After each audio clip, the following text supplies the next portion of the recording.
by me, but there is article by a well-renowned scholar. So I'll share that. And four concepts of it I'm sharing you based on that article. So this is PPT. Article will be shared with you in Google Classroom. You can read in detail. And based on that, we will have a 30-minute test in it. So, four doctrines of Mahayana Buddhism.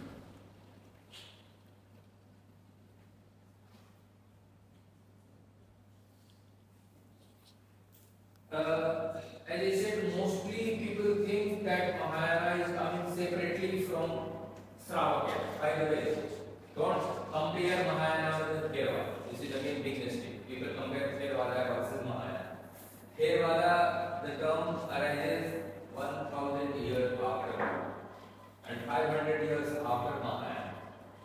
And Theravada term is used first time used in Sri Lanka, not in India. So Theravada term at least does not have Indian origin. No Nalanda master forget about following Theravada but talks about Theravada. So Theravada is something much later. If you see historical, of course Theravada has its origin in Buddha's time itself, but as a term and as a school, it got developed only when Buddha goes from India and develops Theravada in Sri Lanka. So then it became common. So don't compare Theravada versus Mahayana. This is the anyway. So Mahayana doctrines you can't separate because many people think that Mahayana is different from Sravakya. They are totally different. You can't easily separate. Sravakya, okay, another misconception is that there is a Pali versus Sanskrit. And people think Mahayana and Sanskrit, at least Indian people. This is again mistake. Sravakya or Hinayana also have their text in Sanskrit. And also in Pali and Theravada literature, lots of Mahayana elements are present. Are you getting this? So you can't separate these two as a binary, just Theravada versus Mahayana. And Theravada has nothing to do with Mahayana. Not correct. And similarly, Mahayana has nothing to do with the Sravakya earlier. Also, don't get confused that Theravada means Pali, Mahayana means Sanskrit. Wrong. So you can't easily separate Mahayana from Sravakya first. And as I said, all people those who are in Mahayana countries, they all have the doctrines of Sravakya. Where the foundation is Sravakya. As I said, monastic disciplines are Sravakya. There is no Vinaya, there is no monastic system which is Mahayana. Till now. So all monastic systems are so Sravakya is foundation. Mahayana is more related to philosophy. Sravakya does not develop, it develops its philosophy, but later on. It does not develop that kind of philosophy. And Mahayana philosophy became more important. So, Mahayana introduces a new format of expression of ideas, using different terms and using same terms, but they define it differently. For example, the concept of anatta or anatma, no self. I hope you know what is no self. Buddhist doctrine of anatta or anatma. What is that? No self. Yeah. So tell me, what do you understand that no self? What does that mean? Five aggregates. Then if you separate the aggregates, there is no independent unitary permanent self. Does not exist. There is no unitary permanent independent self. While in other philosophical schools, so this concept of anatta, which is everywhere present, all Buddhist schools accept. Mahayana put emphasis on not so much on anicca and dukkha in that sense. They developed anatta in a very unique way. They developed based on this. They developed idea of emptiness, shunya. Anatta and shunya, they are very closely related. So Mahayana prefers the term Shunya. Emptiness. Of course, emptiness does not mean emptiness. Right now, I am not discussing the philosophy, I am discussing it.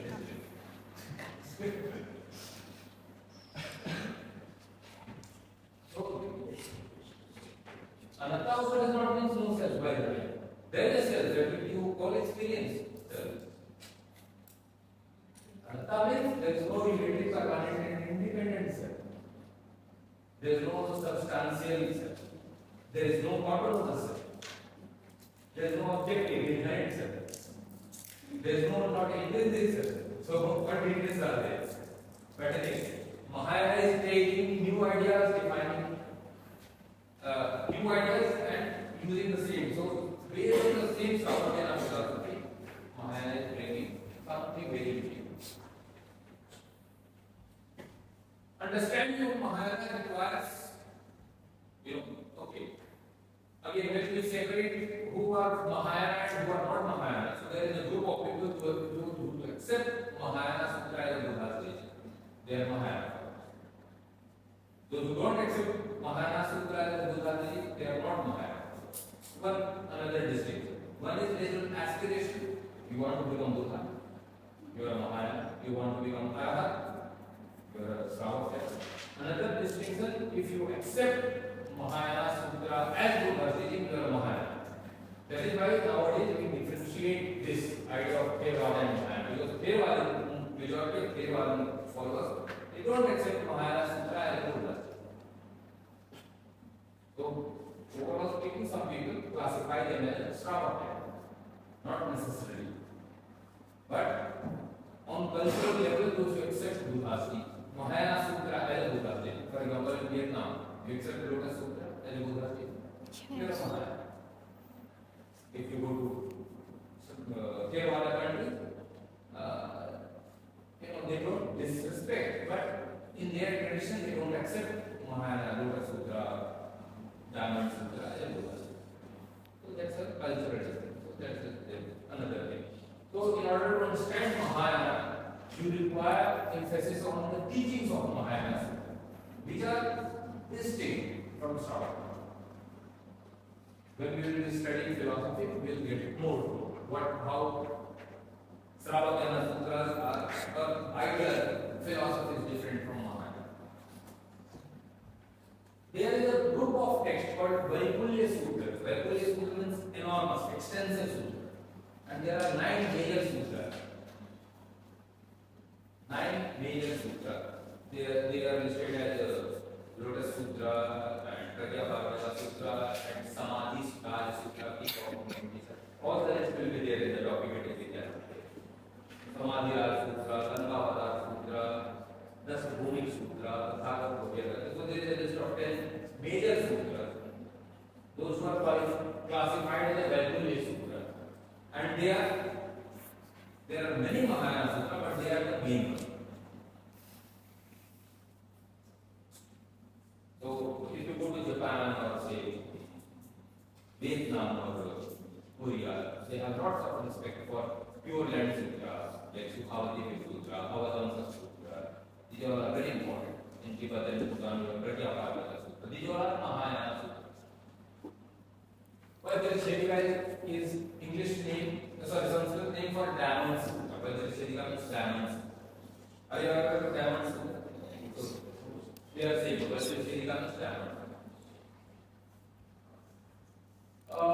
Mahayana developed veneration of text. So you can see texts are also worshipped. Here is in a Vietnamese Buddhist temple, Lotus Sutra is in a Nepalese, they are worshipping these 9 texts by Buddhism. So texts become very important also. Texts play a big role. And of course, understanding texts are meant for reading and not just to be worshipped. But text veneration is also there. In Hindu, in Indian tradition, if you go to the Gurudwara in Rajgir, if you go to their temple, you will see Guru Granth Sahib is being worshipped. You can imagine in a similar way. Bodhisattva is their idea. The idea of Bodhisattva in Sravakya, Bodhisattva means Buddha's previous work. And in Mahayana, you can, right now you can become Bodhisattva. The moment you take aspiration that I will become Buddha or that it falls and away. If you take a strong vow, you are Bodhisattva. So in Mahayana, everybody and anybody can become Bodhisattva. In Shravakayana, Bodhisattva term is reserved only for Buddhas previously. So that's another difference. The moment a term is used, you need to contextualize, you need to think in that what context this term is used. If it is a Shravakayana Bodhisattva, that means Buddha's previously. And if it is a Mahayana Bodhisattva, anybody, including you can become Bodhisattva. Clear? So Bodhisattva is the main idol of Mahayana tradition. So Bodhisattva, they choose to remain in samsara to help us. They purposely choose, like Avalokiteshvara and Tara and Manjushri, Vajrapani. These are Mahayana Bodhisattva. They are on the verge of becoming Buddha, but they remain in samsara. That is why if you go to country where Mahayana Buddhism is followed, you will find lots of veneration for Bodhisattva.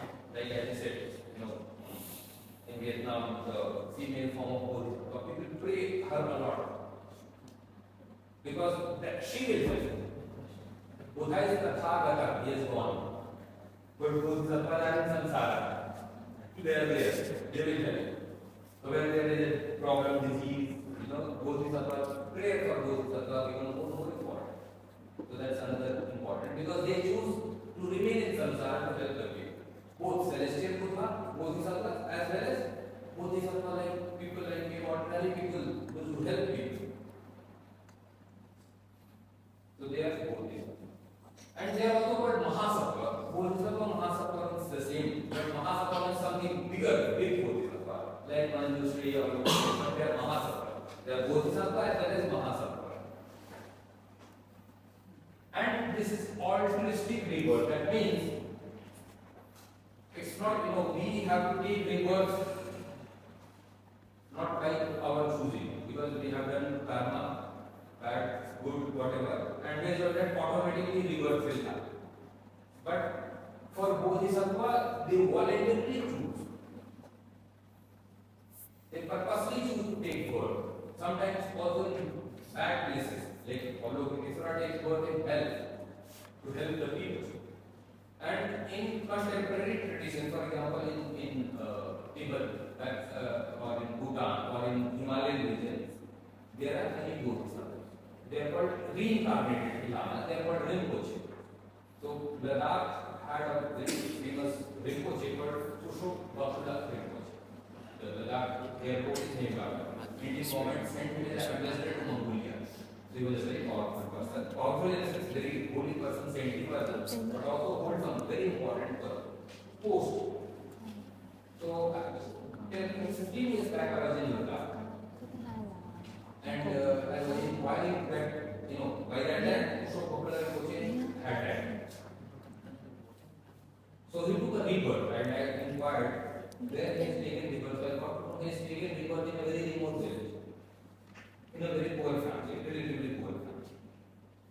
So these Rinpoches, they purposely take birth in such possibilities there that the person is, the moment he is taking rebirth in a very poor family, and the village, backward village will automatically become rich because the Rinpoche has taken birth. And so this is altruistic rebirth. They purposely chose. He could have taken birth as a king or a prime minister, whatever. Like in a family, very rich family. But the Rinpoche is taking purposely rebirth in a very poor family in order to help. This is the idea of altruistic rebirth.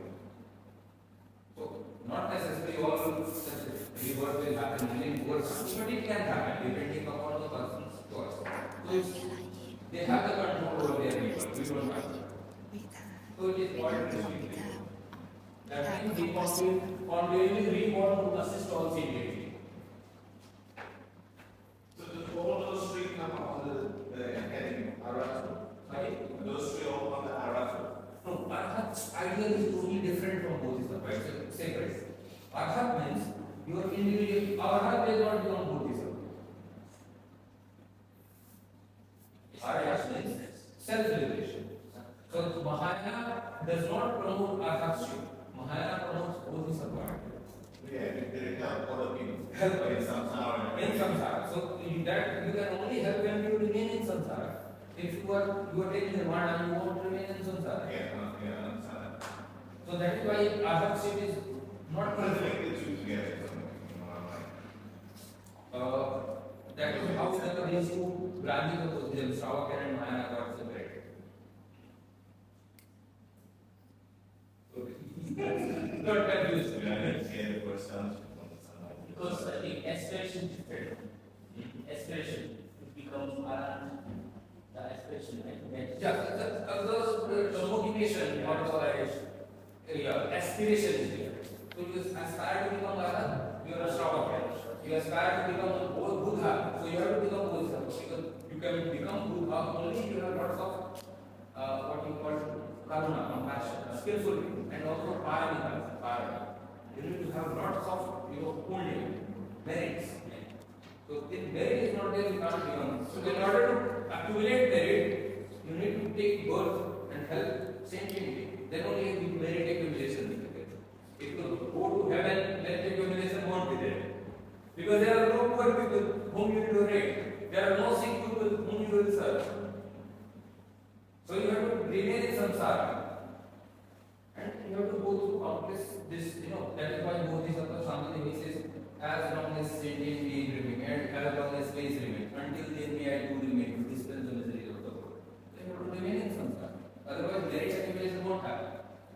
And in order to become Buddha, merit accumulation is made. So, thought to speak reverse. Compassion and skill in means. Skill in means. The term for it is upaya kausalya. I'll write the English Sanskrit term. Upaya.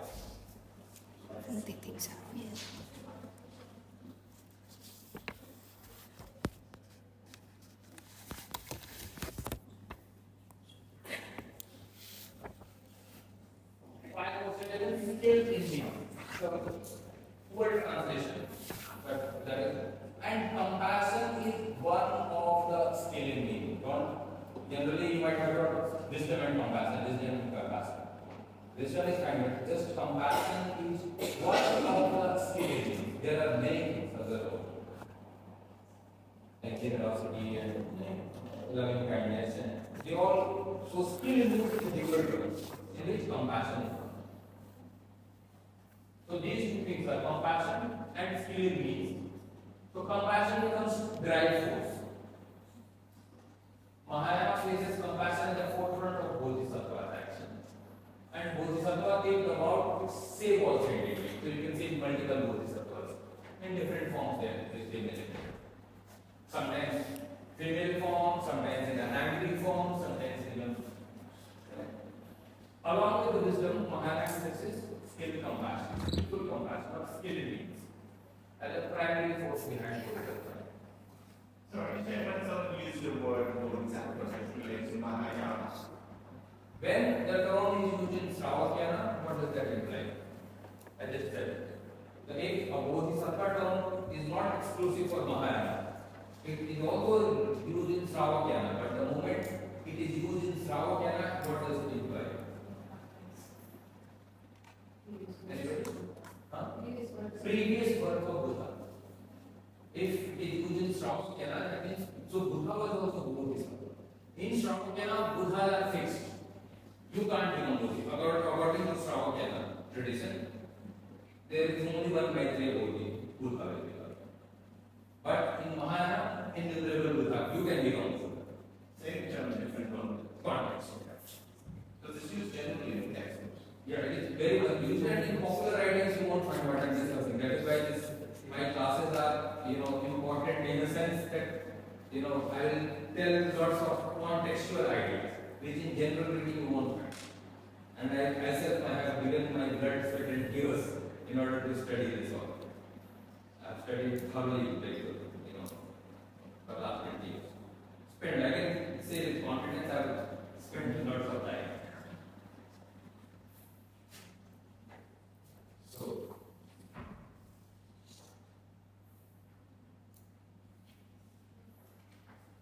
By the way, I have created this PPT and it's using AI. AI is doing wonderful work. Use AI. But don't use it like I did not write that claim as written. I'll be sharing, I made it public. I have also created some podcasts which are very helpful. And these are very recent. I also learned a week back. Podcast means two people are discussing on the topic. It's generated by AI. Very helpful to understand the concept. It's not just a lecture, two people discussing, very interesting. It's publicly available. It's called Notebook LM. Google has developed it. Notebook LM to Google use it. So, and beautiful presentation it has made. Cái mình là gì? Mới nói gì? But by the way, AI is an artificial intelligence. You need to have intelligence in order to do, otherwise your intelligence will be hampered. I am using because I have already developed a little intelligence. But don't try to hamper you. Don't be totally dependent. It is just additional. It can help in generating some visuals. Rest is my intelligence. I have trained it. I have trained it. When I use it, I train it. So there is a training. Otherwise, it will give some weird result or also give something wrong. So wisdom of Mahayana is there are 6 paramitas. Cái đầu tiên là gì? There are 10 paramitas. Right, 10 are also 6 are. In some texts 6 are there. Mostly in Mahayana texts, the 6 paramitas because there is a wisdom and there is a knowledge. So there is a jnana part and there is a pratyahara. So when you are talking about 6, that jnana or knowledge is included in it. So that way the grouping becomes smaller. But anyway, 6 main here are there.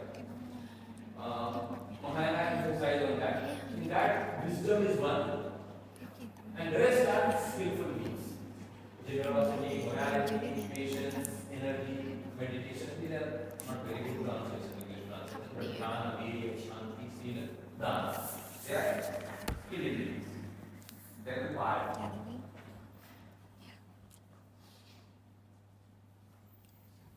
Doctrine of emptiness becomes very important. This doctrine of emptiness exists in Sravakya Sutras as well. In Pali literature, emptiness stories. In fact, a student did PhD dissertation with me, finding emptiness, idea of emptiness in Sravakya. So it has PhD. So it's not that in Sravakya or in Theravada literature you don't have emptiness, but more emphasis is there in Mahayana. So that's the typical of Mahayana.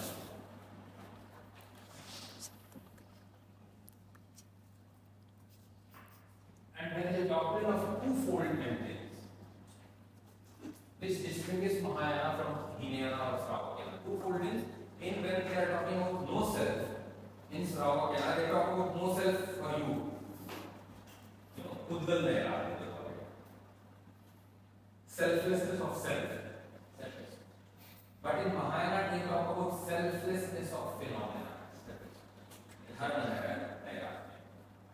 So yourself does not exist because it's made of 5 aggregates, but phenomenal self also does not exist. For example, this table has no self. So this is typical to Mahayana. Sravakya don't discuss selflessness of phenomena. And they don't discuss. They discuss only Buddhism. Selflessness of self, selflessness of phenomena. Which what in Mahayana movements, what selflessness of twofold doctrine of emptiness. You can call emptiness of phenomena, emptiness of self, or selflessness of self, selflessness of phenomena. Both are fine. Both translations are used. Buddha Naira. In Sanskrit, it's only self-view. Or Buddha Shunyata is not here. So selflessness of self and selflessness of phenomena. Or emptiness of self and emptiness of phenomena. So Sravakya uses only one fold of emptiness.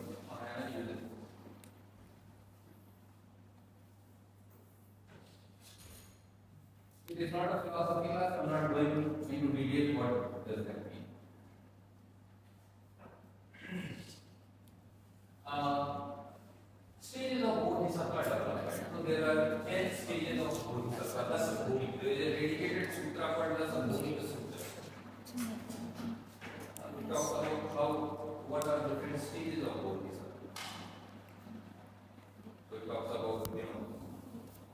example, from 7th stage of Buddhism onward, you start having control of time and space. That means you get immense power. If you see some science fiction still like Doctor Strange is a good example. Doctor Strange has control over time. But if you see the person who is Thanos, so he is searching for those 5 6 gems. So he can control on everything. So who then from stage of Buddhism, they can control everything. By the way, these are very seriously discussed in these classes. We are discussing on a higher level, but then use the type of idea that you get control over space and time. That is how people are manifest anywhere, anytime, any space. So they have a very profound, discussion on all this. It's not just a story or fictitious picture. But through science fiction, you can correlate. So those 10 goals are taught to me. 7th stage onwards. In Mahayana, there is 7th stage. In Shravakya, some of you might be aware of Sotapanna, Sargagami, Anagami, Hara. Are you aware of that? Sotapanna, Sargagami, Anagami, Hara.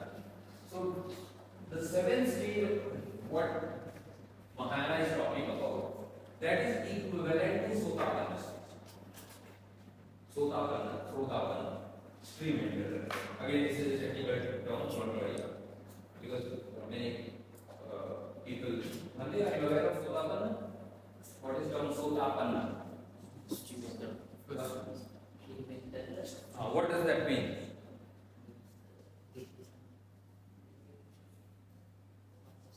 Okay. So in Pali tradition, there are 4 stages of realization. One is called Sotapanna. That means literally it means stream entrance. That means that is the stage from where it's not reversible. Within 7 lifetime you will become conscious.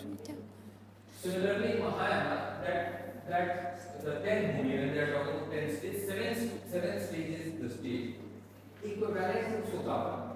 Not same, but equivalent. From there onwards, you don't get reverse. Right? No. Before that, whatever planet accumulation and then there is a chance of falling back. If you do some very great karma, bad karma, you will fall back. But from that stage onwards, it becomes irreversible. And then on 10th stage, that's the most challenging for Bodhisattva because 10th stage is we have to resist nirvana. Okay, 8th stage. Despite of being capable of nirvana at this stage, Bodhisattva choose to continue to remain helpless. So 7th stage onwards, anytime they can achieve nirvana, but they don't. They resist it. How do you do that? I'm not as what to do in first stage, so don't ask me. You have to reach 7th stage. 7th, don't forget our first one. But you're teaching it, you must be reached. This is just a knowledge I am sharing. Nothing to do with the realization. You're still a human around. No, they are also good, but of course, the realization is something much. And, It seems rather strange getting that point. yeah, that's because there is a nirvana, you have to come out, enter, and you resist. It's a very, that is why we have to develop a lots of altruism. Otherwise, they will jump into the mind. It's very difficult to resist. 10 bhumis are the stages for path of enlightenment. Progression is there. Oh, I have 10, 11. 11 is there. 3 words are ready. Okay, I think this are taken from Rig Pavi, which is a typical medical tradition. So they have added something.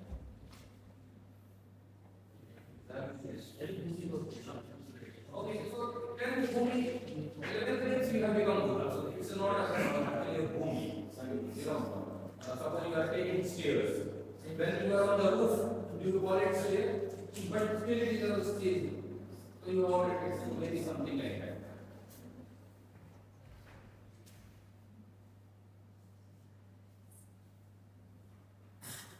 Concept of celestial Buddha and Bodhisattva. This is also typical to Mahayana. Celestial Buddha means in Mahayana, unlike Sravakayana, there are Buddha those who live in different realms. There is Amitabha Buddha. He lives in a, what is it? Land called Himalayan. Pure land. Himalayan. Pure land. No, there is a specific name for that pure land. Amitabha Buddha is the name. You must be knowing. Amitabha Buddha lives in this land. Amitabha. No, you must be knowing. Amitabha.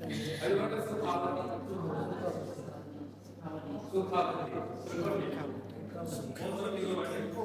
So, this is typical to those who are not from Mahayana countries, you might be not knowing this. In addition to Shakyamuni Buddha or early Buddha or future Buddha, in Mahayana tradition, there are certain Buddhas who live in pure land, and those lands are very, very far away, in different directions. In fact, there are 5 pure lands and 5 Buddhas. In the center, you have Vairochan, then you have Amitabha. Amitabha is on the top, is the red one. Then you have Ratnasambha, Amokasiddhi, and Akshobhya. So these are 5 different, they live in 5 different directions. Pure land. 4 directions and 1 on the top. And they have their own realm. Akshobhya lives in Abhirati, Amitabha lives in Sukhavati. And mostly in Southeast Asia, this pure land Buddhism is very popular. Also in Japan. So the Sukhavati Viva Sutra, the simple Mahayana text, it talks about what good karma you will do so that you can take rebirth in those pure lands. So these are not historical. There are many Buddhas who are historical. Historical means they came on earth. These Buddhas, many years back they might be on the earth, but right now they are not in the earth. So they are not historical personalities. So in Mahayana temples, if you see these types of Buddha, don't confuse them with Shakyamuni. I did a different course, dedicated course on art, recipe, where I discuss all this in more detail. So there are different hand gestures through which you can identify which Buddha is. This is Akshobhya, this is Vairochan, this is Amokasiddhi, this is Amitabha. So this mudra, meditation. On the top, Amitabha will be always in this. Now Shakyamuni Buddha also takes this form. When Shakyamuni teaches in Sarnath, he takes this form. In Bodhya, when he meditates, he takes this form. So in these icons when represented in Sravakayana or Theravada temple, and the same icon presented in Mahayana, they connote different. Don't get confused, just by right now you need to know that there are celestial Buddhas, those who live in different realms. In Mahayana, this is typical. This is typical to Mahayana, not typical to Sravakayana. No, heaven is something different. Heaven is, in when you study Buddhist cosmology, Indra, Brahma, they live in heaven. Yes, that's right. But they are within the Kama, like especially Indra or deities, they live in the Kama. Kama is desiring. So they take rebirth. Even Brahma lives in Rupa, but he takes rebirth and birth. These pure lands, you don't take rebirth. So this is not equivalent to heaven, where deities or gods, there is it's something much higher than that. So this cosmology is general to all Buddhism schools, but this is just specific to Mahayana. This pure land is specific to Mahayana. But all the other schools have cosmology to this extent. The Mahayana has, this is special to Mahayana. The other cosmology which I discussed, this is common not to Buddhism but also to Hindu and Jain. The desire element, form element, formalism. So heaven, idea of heaven is there in all the traditions. And the deities who reside there is also common to Hinduism, Jain and Buddhism. But this is typical to not just Buddhism but Mahayana Buddhism. Would you say Mahayana is much more detailed? Of course. It is.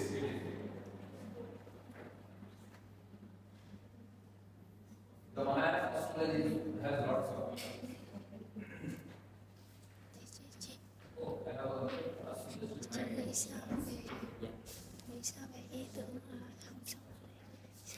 Another important thing, there are three bodies of Buddha.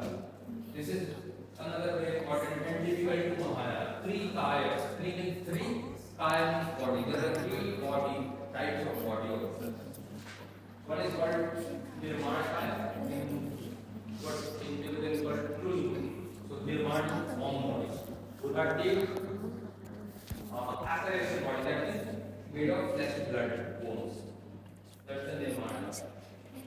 Then there is a body of enjoyment. Enjoyment does not mean this ordinary enjoyment. In Sanskrit it is called Sambhogkaya. It is a body where Buddha manifests to give some special teaching. For example, Mahayana Sutra says that when Buddha taught Pratyaparanta at Ridhu, Mahayana Sutra when he was teaching at Ridhu, at the same time he manifested in a Kala Chakra form in Amaravati. So the same Buddha. But here he is a monk, he is sitting like that, there he manifests in a different form.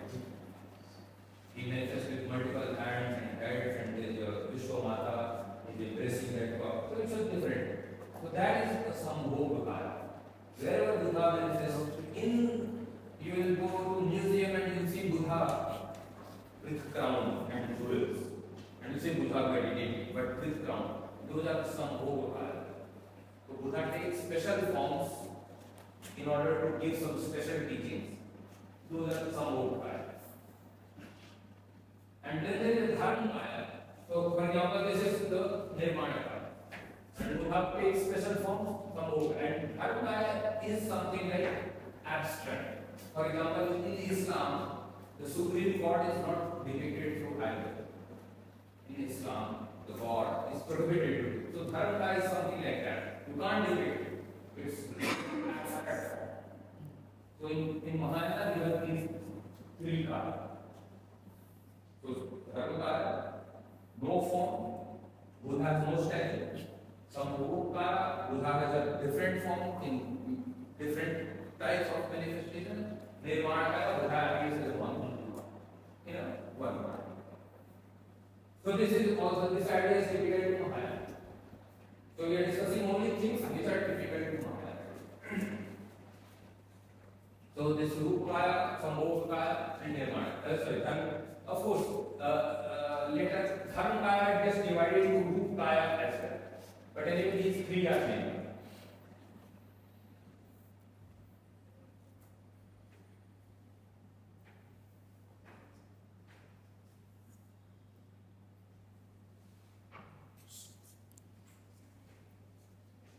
So in summary, Mahayana Buddhism is developed on the doctrines built upon and expanses the early Buddhist teaching. That means Shravakya teachings get more elaborated in Mahayana and also new concepts get developed. It emphasizes on the compassion of both the Buddha and Bodhisattva ideal.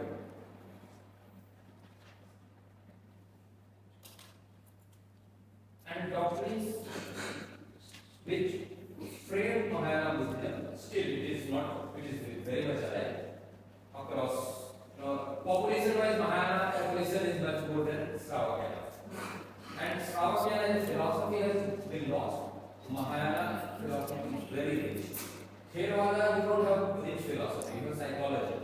But when it comes to Buddhist philosophy, we have to study Mahayana Sutra or Mahayana. Because Mahayana followers who developed Buddhist philosophy.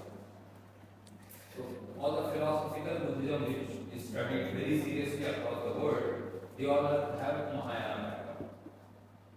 Because all the philosophers, they all belong to, and that's why Nalanda becomes a very center of one of the person who wrote the encyclopedia of religion long back from Cambridge University. He says history of Nalanda is history of Mahayana. So Nalanda becomes the hub of philosophy, and mostly, not because all monastics they belong to Shravakya, but mostly they are followers of Mahayana. So that's another important why Mahayana should be more emphasized, especially when we are discussing in context of Nalanda. Mahayana makes visibly. Okay, I think I have to walk to another class. If you have question and doubt, we can discuss it. So the concept, the image of the Buddha, it was meant to be in a physical form for hundreds of years. It was the Greeks who created the image of Buddha. That topic I discussed much more taking when I'm taking part at IIT next semester. But for right now, what he's asking that early Buddhism does not have a pictorial anthropomorphic human presentation of Buddha. Later on, human form of Buddha is added. So many historians say that Greeks were the people who made human form of Buddha at the first. So this is the question, right?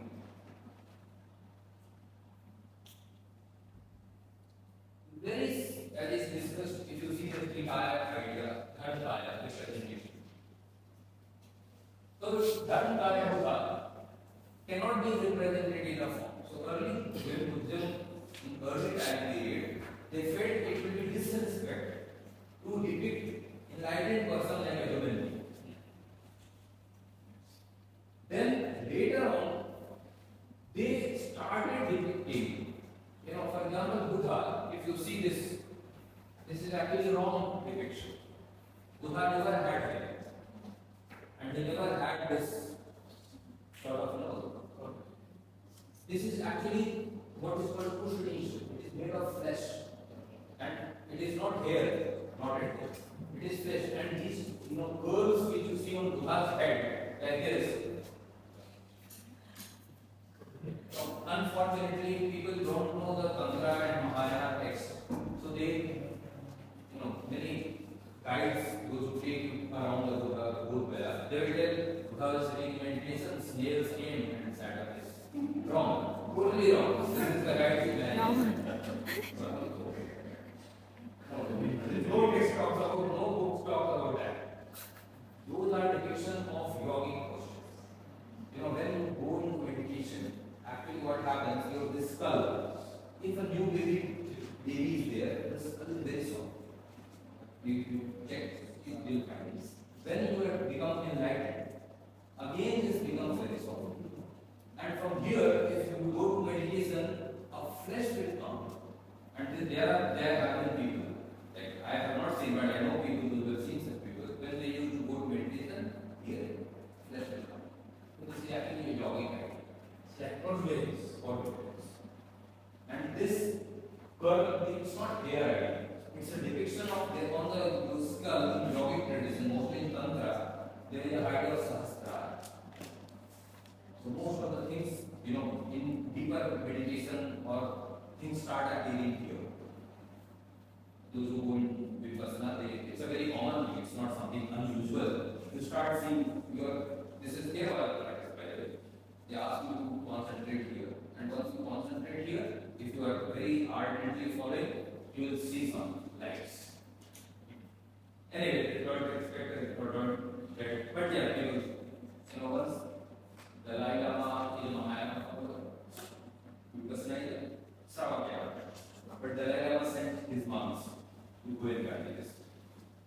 Because the example of the hair is because Greek statues, someone comparing the Greek statues have that sort of hairstyle. That's what I'm saying, the Greeks represent. What happens around Kalonte time period?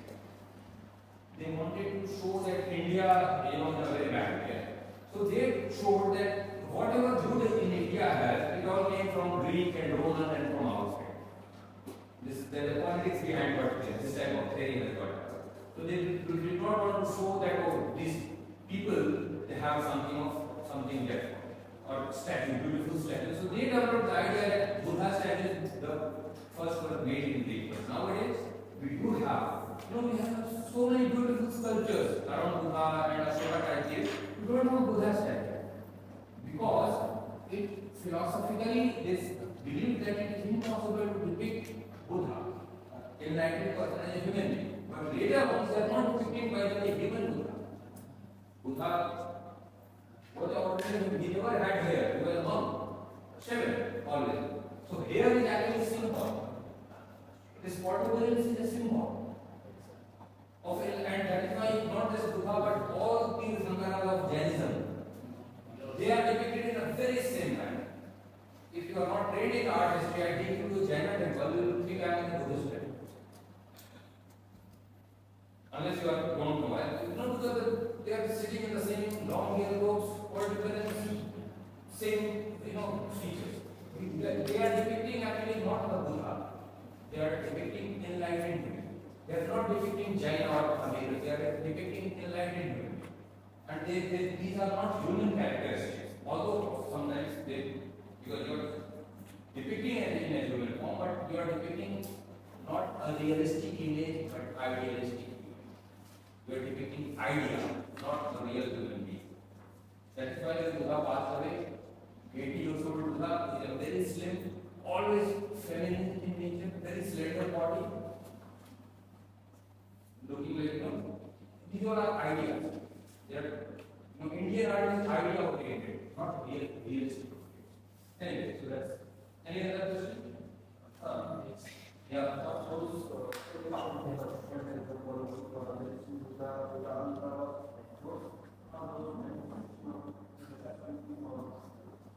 No, when you become Buddha or Shakuji becomes Buddha, he is one with everything. So that way, in that connection, we can think that everybody, all phenomena are manifested from God in that context. But if you see in a very realistic term, Shakyamuni is happening only 5,000 years back. Medicine Buddha or Buddha, 1,000 and 1,000 crores years back. So, in a way, they are not same if you are thinking really. Anyway, time is up.